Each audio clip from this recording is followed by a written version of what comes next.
medicated with. And I had the good fortune to be there and like deal for them. Gasoline mixing up and burning. Those are the problems that you're dealing with. It's all right. Well, that pill made mommy feel better. It'll make me feel better. Well, my nerves is all bad, and that helped mommy with her nerves. Well, then with mommy pain pills, I take the same thing. You do because the doctor prescribes them, the pharmacy fills them. You don't take them because it's mommy's. That's not the way it works. But in there, the breakdown is there. It's not about the quilt and the shotgun anymore. The family passed down. How many pills that they leave when they fast? And faith-based, we have a couple of great faith-based rehab systems that are very close, that are working well, but they're being infiltrated by dealers. It's just like your jail. If there's not a demand, there's no need for the supply. It's in your community. If there's not a demand, there's no need for supply. The problem, I think, the biggest problem goes back to education, accountability in families. And I feel blessed to have been raised the way I was in an accountable family where the parents did something wrong with their repentance. And dealing in Little League sports, I saw it, we called them pull-ups, the parents would pull up, let the kids jump out the back and drive off. And then you were there until they take them aside to come back and send somebody. And we see that in the schools, we see that in the communities. The Boys and Girls Club, I give them kudos to them. I saw a generation lost. When crack cocaine was coming in, the Boys Club was shut down. I saw a generation lost. And I thank God that we have a community that will come together as a community, seek the proper answer, work together, and try to push forward. And again, I'm about to say education is the bottom line. We've got to teach our community how to be drug-free, that we have to be drug-free, and we've also got to teach our community work together to stop the drug problem that we have and to not be a victim. Don't set yourself up to be burden right.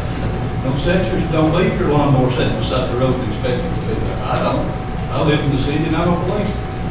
We make ourselves victims sometimes because we live in such a great community. We depend on each other. A neighbor, to me, is not the man who lives in a house beside you. He's the man who comes helps you finish one of your yard. He's the man that mows it while you're on vacation. He's the lady across the street, she is the lady across the street that brings bread when you're sick, so you don't have to cook bread for the children. Neighbor needs to come back and be neighbor. Let's watch after each other and not just be the people that live in the house across the street.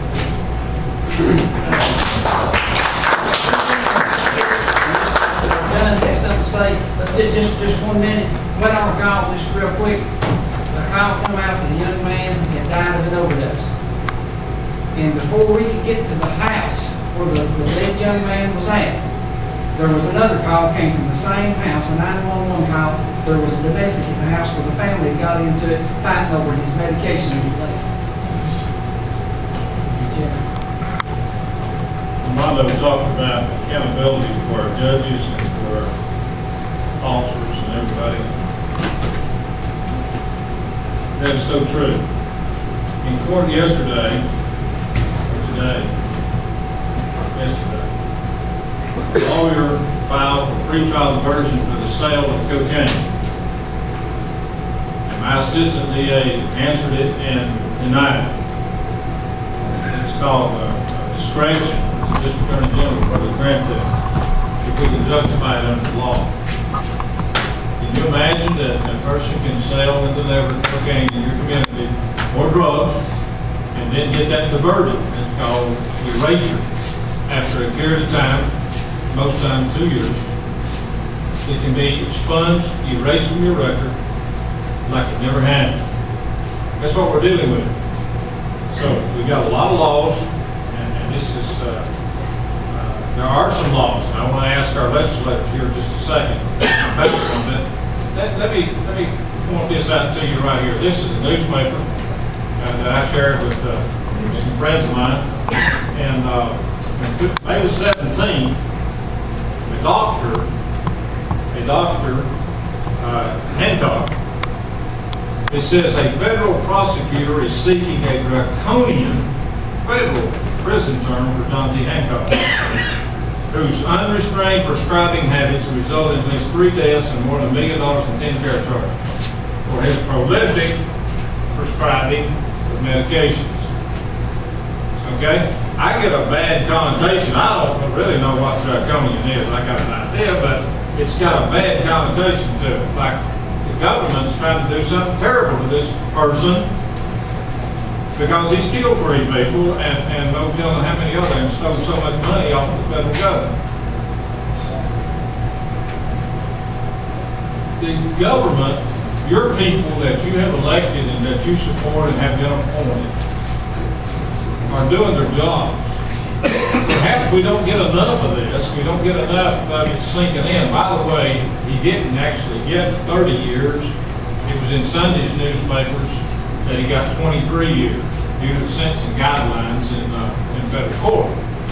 If you do that same thing, and we don't really have a law that with any teeth in it in Tennessee that would do that, so that's a federal law, which you get 23 years, but that same open prescribing or whatever, you get a very, very lenient sentence in state court. So a lot of times you go to federal court, they got a different law.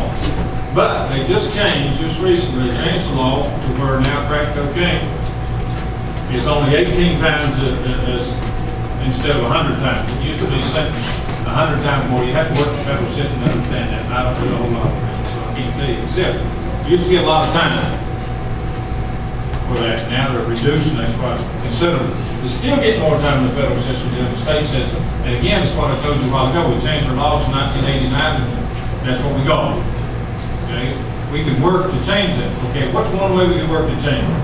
And I've been in that Senate Judiciary Committee down there, and I've been in that House Judiciary Committee too, and facing questions from them. So I know what we're looking at. So when they talk about the cost of a bill, if it had any cost to it, they just told us that sounds good, Mr. Dunn. Thank you for your input. No thanks. That's the way it is. We live in tough times, so we got to do the best we can. Doesn't mean we can't do anything. We close our eyes and don't do anything, so we continue. One thing, and I've got a copy which I'll give you all if I haven't already. I may have, but I don't know. In Kentucky, passed a law. I can't do anything about Florida, but I'm working through Phil Rowe's office on that too, and that's another story for another time. But in Tennessee, if we could model a law after the Kentucky law that was passed 2 or 3 years ago, I can't remember exactly, but it seems to be working. Hook up all the pharmacists to where the pharmacist, if I go in and get my prescription this morning, and then this afternoon I go to another pharmacist and I want to get something else for the same prescription thing, then automatically it flags it. I don't know how that works. I'm not a computer guru. I don't know anything about it, but I do know that it seems to work. The people I talk to in my profession in Kentucky says it seems to be working and slowing down. Does it stop it? No, because we still have people going to Cocke County to Kentucky to get their medicines. We still have people going to Florida to get their medicines. We had one last week in court, or 2 weeks ago in court, a woman, and where'd you get your bills? One of my assistants asked that, where'd you get your bills? But she got them in Georgia or Florida. I'm not sure which one. Ask why. No answer. No reasonable answer. But you don't have to go to Florida. You don't have to go to Kentucky. You can go to Newport, Tennessee. Probably, I don't know of any. I can't tell you any doctors to go to in Newport. But right here, what's ironic about this headline? Anybody ever look at that when I held that up? It's an advertisement for stop neck, back, and neck pain. Tennessee Pain Consultants now accepting new patients. Medicare and Blue Care welcome, and it's got a big phone number right on the front page. And we're talking about doing away with something, and here we are advertising for more. So we've got to keep going. I would say one thing to you, and I can talk all night on this subject. Do something today. Whatever it is, something positive today. And then tomorrow, when you get up tomorrow, do something positive tomorrow to try to try to slow down the problem. Thank you. Gentlemen, yeah, sure. And then you'll be next talk. Just thanking God that we live in a country where we can have these kind of forums without somebody coming against us. Been listening to a lot of comments by people from the citizens as well as from the government, and I'm sitting here thinking, we've got an illness. Our country, our state, our county, our city has an illness, and much like an illness, we've been treating symptoms rather than trying to treat the root cause. We're chasing our tail. We're trying to catch the little guy, or we're trying to set up the little guy to get us to the bigger guy. I don't know how the law enforcement works. I don't profess to tell you how to do your job. But I have a pretty good feeling you guys know who the players are out there. And if we could somehow shortcut the system and put those people under surveillance and do something about it. I guess what I'm trying to get to is I've been in manufacturing and business for 30 years. Whenever you've got a product or something you want to try out, you put together a committee and you talk about how are we going to make this? How are we going to do this efficiently? You come up with a plan, and once you have a plan, you create a procedure. And I would like to propose that we have both a mixed group, whether it be government, whether on the city, local, the county, or state level, as well as citizenry that compose a board or an action committee, so to speak, where we meet and we discuss a plan. You've got to start with a plan.